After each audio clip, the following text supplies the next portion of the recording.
Hello, IGNU students. Welcome back to my channel Mastering Education Today.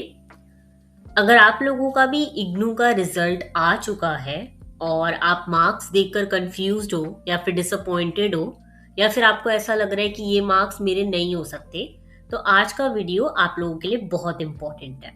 Okay, बहुत सारे students देखो बिना revaluation को जाने कि हमें कॉपी मंगानी है आंसर स्क्रिप्ट्स की या फिर हमें रीवैल्यूएशन के लिए डालना है, इस सबको जाने बिना रीवैल्यूएशन के लिए अप्लाई कर देते हैं और इससे ये होता है कि आपके पैसे वेस्ट हो जाते हैं बिकॉज मार्क्स इंक्रीज होने की बजाय डिक्रीज हो जाते हैं। ओके, तो आई वुड से आप लास्ट तक ये वीडियो को देखो, इसमें मैंने पूरा प्रोसेस समझाया आपको रीवैल्यूएशन का और आप समझने के बाद ही रीवैल्यूएशन के लिए अप्लाई करना स्टार्ट करना। ओके, स्पेसिफिकली ये उन लोगों के लिए है जिनके दिसंबर 2025 में अभी एग्जाम हुए थे और काफी लोगों का रिजल्ट आना स्टार्ट हो गए, काफी सारे सब्जेक्ट्स का रिजल्ट आ गया है, तो हम उनके लिए रीवैल्यूएशन की बात करने वाले हैं। ओके, देखो सबसे पहले मैं आपको बता दूं कि रीवैल्यूएशन में ना दो चीजें, या तो आप रीवैल्यूएशन करवा सकते हो जैसे कि आपको लिखा है रीवैल्यूएशन, या फिर copy of answer script. Okay, ये दो आपके पास ऑप्शंस हैं, तो हम इन दोनों को समझ लेते हैं कि इन दोनों में डिफरेंस क्या है। रीवैल्यूएशन का मतलब है आपकी आंसर शीट को दोबारा कोई चेक करेगा, ठीक है, जिसने पहले चेक करा था वो नहीं, कोई दूसरा इंसान चेक करेगा और पूरी आंसर स्क्रिप्ट आपकी चेक होगी, यानी कि हर एक क्वेश्चन को वापस चेक करा जाएगा कि क्या इसमें मार्क्स ज्यादा मिलने चाहिए या ज्यादा दे रखे कम होने चाहिए, ऐसे कर कर। ओके, तो यहाँ पे पूरी कॉपी दोबारा चेक होती है, सिर्फ टोटल नहीं गिनेंगे, पूरी कॉपी को दोबारा चेक करेंगे। ओके, अब पहले मैं बता दूं रीवैल्यूएशन में मार्क्स इंक्रीज भी हो सकते हैं और डिक्रीज भी हो सकते हैं। ओके, और इसके बाद जो भी फाइनल मार्क्स आते हैं वही आपके ग्रेड कार्ड में लगते हैं, यानी कि अगर आपके लेट सपोज एक आपकी आंसर स्क्रिप्ट ऐसे, ओके, आपने रीवैल्यूएशन के लिए 50 मार्क्स वाले को भेजा, तो हो सकता है 50 के 55 हो जाए या फिर 50 के 45 हो जाए। ओके, तो जो भी मार्क्स आएंगे इसके बाद वही फाइनल मार्क्स होंगे। ओके, नेक्स्ट आ जाता है कॉपी ऑफ आंसर स्क्रिप्ट। क्या होता है जो यहाँ पे लिखा हुआ है copy of answer script. Okay, इसमें आप अपनी चेक्ड आंसर शीट की स्कैन्ड कॉपी मंगवाते हो। ओके, जैसे कि आपके पास कॉपी आएगी, अब दो तरह से कॉपी आ सकती है, मैं आपको पहले ही बता दूं। देखो हम जब अप्लाई करेंगे ना रीवैल्यूएशन के लिए, तो यहाँ पे लिखा है कि उनकी स्कैन्ड कॉपी जो है या तो वो उनके पास आएगी ईमेल आईडी पे उनकी, या फिर आएगी आपके घर पे पोस्ट से।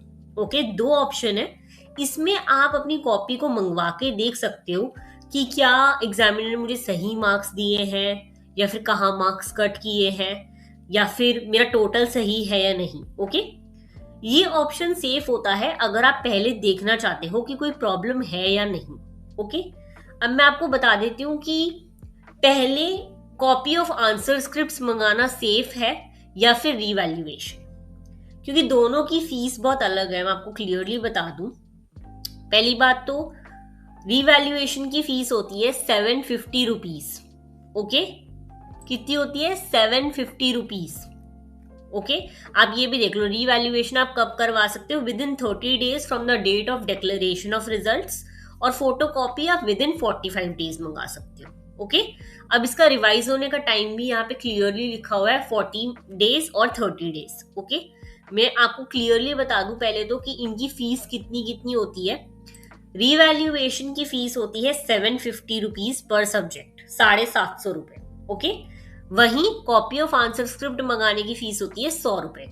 ओके, अब इसकी पेमेंट के काफी सारे ऑप्शन होते हैं, ऑनलाइन आप पेमेंट करोगे इसकी, पहले ही क्लियर कर लेना। ओके, बाकी मैं आपको ये बता दूं, अगर हम दोनों प्रोसेस में देखें तो कॉपी ऑफ आंसर स्क्रिप्ट आप तभी मंगाना, जैसे कि आप लगा लो ये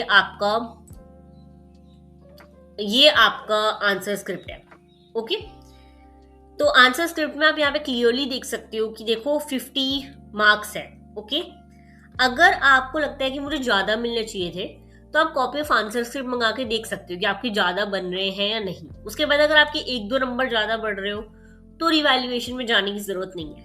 बट जैसे कि ये 17 मार्क्स आए हैं 100 में से, ये क्लियरली फेल है इंसान, तो इसको रीवैल्यूएशन कराना चाहिए, कॉपी ऑफ आंसर स्क्रिप्ट नहीं। क्योंकि आप मंगा भी लो और उसमें आपके बाई चांस मार्क्स बढ़ रहे होंगे तो आपको 750 रुपए एक्स्ट्रा देने पड़ेंगे। रादर आप रीवैल्यूएशन के लिए डाल दो, क्योंकि उम्मीद यही तो है, कम होएगा तो इससे बुरा तो क्या होगा, और ज्यादा हो गया तो आप पास हो जाओगे। ओके, अब ये दोनों चीजें मैंने क्लियर कर दी हैं कि रीवैल्यूएशन और कॉपी ऑफ आंसर स्क्रिप्ट क्या होता है और इन दोनों में से क्या बेटर है। ओके, अब मैं आपको बता देती हूँ कि इसके लिए आपको अप्लाई कैसे करना है। सबसे पहले तो आप यहाँ पे देख रहे हो, ये जितने भी कोर्स कोड यहाँ पे मेंशन कर रखी हैं, यहाँ पे ये ब्लू में जो मैं हाईलाइट कर रही हूँ, जितने भी कोर्स कोड, आप इनकी आंसर स्क्रिप्ट को वापस नहीं मंगा सकते और ना ही रीवैल्यूएशन करवा सकते हो, क्योंकि ये एमसीक्यू बेस्ड वाले क्वेश्चंस थे। ठीक है, एमसीक्यू बेस्ड पेपर थे, तो इसमें रीवैल्यूएशन नहीं होता। इसमें तो जो ऑप्शन सही है वही सही माना जाएगा। ओके, बाकी अब आपको जब भी रीवैल्यूएशन कराना हो, आपको ये वाला लिंक मैं नीचे प्रोवाइड कर दूंगी। आपको इसमें डिक्लेरेशन पे साइन करना है। डिक्लेरेशन को क्लिक करके आपको आई अग्री एंड प्रोसीड करना है, और उसमें आपको टीईई दिसंबर 2025 एग्जाम स्टूडेंट सिलेक्ट करना है।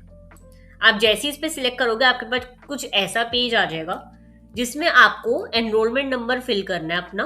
ठीक है, आपको अपना प्रोग्राम का कोर्स कोड डालना है, और यहाँ पे आपको कुछ सिलेक्ट नहीं करना है, सिलेक्ट हो रखा है। ओके, फिर आप इसमें लॉग इन करोगे, और लॉग इन करके आपके पास पूरी आपकी एक स्क्रीन आ जाएगी। अब मैं आपको डिस्कस कर लेती हूँ कि कैसे आप लोग अपना अप्लाई कर सकते हो। आपके पास ना कुछ ऐसी स्क्रीन आएगी जैसे कि आपको यहाँ पे दिख रही है। अब मैं आपको बता दूं क्या क्या चीजें इंपॉर्टेंट हैं फॉर्म फिल करने के लिए। जैसे ही आप यहाँ पे ये फिल कर दोगे और लॉग इन करोगे, तो आपके पास कुछ ऐसी स्क्रीन आएगी। ठीक है, सबसे पहले इसमें आपकी पर्सनल डिटेल्स जो है वो फिल्ड होंगी सारी, कुछ आपका एनरोलमेंट नंबर, आपका प्रोग्राम कोड, आपका एड्रेस, ये सब फिल होगा। अब आपको 3 चीजों में बहुत ध्यान रखना है। सबसे पहले आ जाती है आपकी ईमेल आईडी। ठीक है, आपकी ईमेल आईडी बिल्कुल करेक्टली फिल्ड होनी चाहिए, बिकॉज उसी पे आपकी कॉपी ऑफ आंसर स्क्रिप्ट आएंगी। आपका मोबाइल नंबर बिल्कुल करेक्टली फिल होना चाहिए, कि बिकॉज अगर पोस्ट से आ रहा है, अगर आपके घर पे आ रही है आंसर शीट, तो वो लोग आपको कॉल करेंगे कंफर्म करने के लिए। ओके, और तीसरा आ जाता है एग्जाम सेंटर कोड। देखो, सेंटर कोड आपने वो डालना है जहां पे आपने एग्जाम दिया था जाकर। ओके, आपको अपना आरसी का कोड नहीं डालना, रीजनल सेंटर का कोड नहीं डालना, स्टडी सेंटर का कोड नहीं डालना। आपको आपके एग्जाम सेंटर का कोड डालना है जो आपके एडमिट कार्ड पे होगा। ओके, जो आपने दिसंबर में एग्जाम दिए थे उसके एडमिट कार्ड पे जो कोड होगा आपने वो डालना है। ओके, उसके बाद हम यहाँ पे देखेंगे तो आपको आ रहा है select course for the application of revaluation और कॉपी ऑफ आंसर स्क्रिप्ट। यहाँ आपको सिलेक्ट कोर्स का ना ये ड्रॉप डाउन बॉक्स आएगा, इसमें से आपको कोर्स सिलेक्ट करना है अपना। एक कोर्स सिलेक्ट करना है, उसके बाद आपको चूज करने कि आपको रीवैल्यूएशन कराना है या फिर आपको कॉपी ऑफ आंसर स्क्रिप्ट चाहिए। ठीक है, जैसे ही आप सिलेक्ट करोगे आपके पास ऑप्शन आ जाएगा कि आपको कितने पैसे देने हैं। 750 रीवैल्यूएशन के हैं और 100 रुपए कॉपी ऑफ आंसर स्क्रिप्ट के हैं। ओके, और इसमें ना नीचे लास्ट डेट भी आएगी, जैसे जब से आपका निकला होगा। अगर आपका कल, जैसे February 12 को रिजल्ट का अपडेट आया, तो आपका कल रिजल्ट आया, तो अब से लेकर तब तक कब तक आपके पास रीवैल्यूएशन गए, विद इन 30 डेज। तो February 12 से लेकर आपके पास March 15 तक रीवैल्यूएशन का टाइम है। ओके, और आंसर स्क्रिप्ट मंगाने का आपके पास कब तक है, 45 डेज तक, तो वो मार्च एंड तक हो गया। ओके, ये बात आपको क्लियरली समझ आ गई होगी मेरी, होपफुली। ठीक है, तो यहाँ पे आपके पास ये ऑप्शन आएगा, आप कोर्स के लिए कर सकते हो। उसके बाद आपको सिलेक्ट करना, प्लीज लास्ट डेट मेंशन होती है, आप लास्ट डेट देख लेना। अगर आपको लग रहा हो कि नहीं मुझे अभी थोड़ा टाइम और रुकना है, मेरे और सब्जेक्ट्स का रिजल्ट आ जाए, उस हिसाब से मैं देखूंगा, तो आप रुक सकते हो। ओके, लास्ट डेट को ध्यान रखना। फिर आता है ऐड रिक्वेस्ट बटन। देखो, ऐड रिक्वेस्ट बटन क्या होता है इसको समझ लो। कोर्स सिलेक्ट करने के बाद आपको ऐड रिक्वेस्ट बटन पर क्लिक करना होता है। बहुत स्टूडेंट्स यहाँ मिस्टेक करते हैं। अगर आप ऐड रिक्वेस्ट पर क्लिक नहीं करते तो रिकॉर्ड ऐड नहीं होगा, आपको ये ऐड करना है। इससे क्या होगा, जैसे एक सब्जेक्ट ऐड हो जाएगा। ओके, और उसके बाद आप एक और सब्जेक्ट ऐड कर सकते हो। अगर आपको करना हो, अभी करना हो तो ठीक है, वरना आप रिजल्ट का वेट कर सकते हो। बाद में कोई सब्जेक्ट आ रहा हो तो आप उसके लिए अलग से रीवैल्यूएशन अप्लाई कर सकते हो। ओके, कोई जरूरी नहीं है कि आपको अभी ही अपने सारे सब्जेक्ट रीवैल्यूएशन में डालने हैं। ओके, इसके बाद आपका नेक्स्ट स्टेप आता है, आपको आपका आईडी कार्ड, जो इग्नू का आईडी कार्ड आपको मिला हुआ है, आपके समर्थ पोर्टल पे होता है, वो उसकी जो है एक फोटो लेकर आपको यहाँ पे अपलोड करनी है। ओके, जेपीजी फॉर्मेट में होनी चाहिए, वो 100 KB से कम की होनी चाहिए फोटो। आपको फोन से फोटो लेनी है आईडी कार्ड की और वो अपलोड करनी है यहाँ पर। ओके, उसके बाद आपको, जैसे आप नीचे देख सकते हो, आपको क्लिक सेव बटन दिख रहा होगा यहाँ पे। अपलोड करने के बाद आपको सेव करना है और उसके बाद ना आपके पास कुछ ऐसा आ जाएगा आपकी लिस्ट में। ओके, इस लिस्ट में आपको दिख रहा होगा कि फी स्टेटस पेंडिंग है। आपको मेक पेमेंट पे क्लिक करके अपना फीस पे करना है, आपके रीवैल्यूएशन का या फिर आपकी कॉपी ऑफ आंसर स्क्रिप्ट का।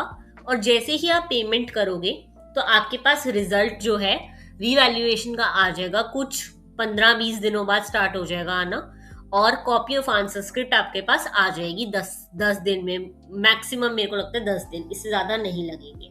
ओके, ध्यान रखना कि पेमेंट करना बहुत जरूरी है। अगर आपने यहाँ सेव करके छोड़ दिया और यहाँ से पेमेंट नहीं करी तो उसका कोई फायदा नहीं होगा, क्योंकि जब तक आप पेमेंट नहीं करोगे तब तक वो ना रीवैल्यूएशन के लिए अप्लाई होगा और ना ही कॉपी ऑफ आंसर स्क्रिप्ट के लिए अप्लाई होगा। ओके, तो पेमेंट करना बहुत जरूरी है।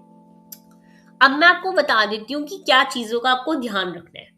सबसे पहली बात तो एक चीज ध्यान रखना कि सब्जेक्ट कोड अपना सही फिल करना, जिसके लिए अप्लाई कर रहे हो रीवैल्यूएशन के लिए, वो ध्यान से रखना। ओके, ऐड रिक्वेस्ट पे क्लिक करना मत भूलना। जब तक तुम ऐड नहीं करोगे इसको सारा भरकर, तुम्हें ऐड करना है तो ही वो सब्जेक्ट ऐड होगा। ओके, आईडी कार्ड की फोटो सही से भेजना।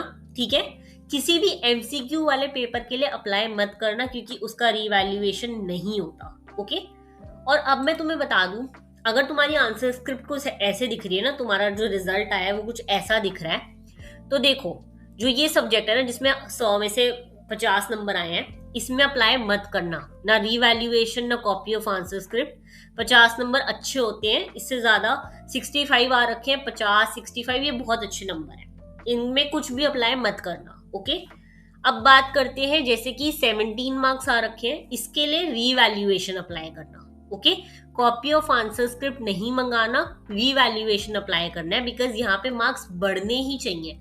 अगर बढ़ेंगे तो ही तुम पास होगे। तुम अगर कॉपी ऑफ आंसर स्क्रिप्ट मंगा भी लोगे तो तुम उसमें क्या देख लोगे, है ना?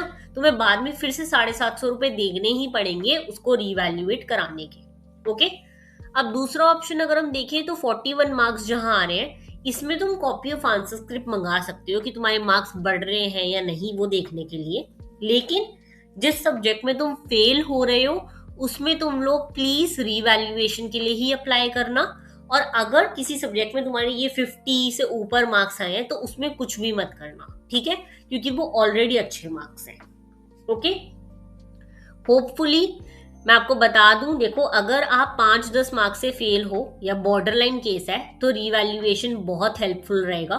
ठीक है, और अगर आप कंफ्यूज हो, जैसे कि आपने पेपर बहुत ही अच्छा करा था, पेपर बहुत अच्छा हुआ था, आपको सब कुछ आता था और आपको लग रहा है नहीं ये मेरी कॉपी हो ही नहीं सकती, ये मेरे मार्क्स हो ही नहीं सकते, तो आप उस केस में अपनी कॉपी की आंसर स्क्रिप्ट मंगा सकते हो। ओके, जनरली 1 महीने का टाइम लगता है रीवैल्यूएशन में, तो वो चीज का ध्यान रखना, पेशेंस रखना पड़ेगा। ओके, बाकी कोई भी कंफ्यूजन हो तुम्हें रीवैल्यूएशन से रिलेटेड, तुम लोग मेरे से पूछ सकते हो नीचे अपना कमेंट सेक्शन में। मैंने जितना पॉसिबल हो सकता था, जितनी इजी लैंग्वेज में मैंने समझा दिया है, लेकिन इसके बाद भी तुम्हें कोई भी अगर प्रॉब्लम आती है तो तुम लोग नीचे मेरे से जरूर पूछ सकते हो। Okay, all the very best. Please revaluation के लिए अप्लाई करना स्टार्ट कर दो। अगर आपका सब्जेक्ट का रिजल्ट आ चुका है और आप किसी सब्जेक्ट में फेल हो रहे हो उसके लिए अप्लाई कर दो। बाकी बाद में जो सब्जेक्ट आएंगे उसके लिए आप फिर से अलग से कर सकते हो, कोई प्रॉब्लम नहीं है। ओके, बाकी कोई और डाउट्स हो तो नीचे मेरे से जरूर पूछ लेना। ऑल द वेरी बेस्ट, मिलते हैं नेक्स्ट वीडियो में। Thank you so much.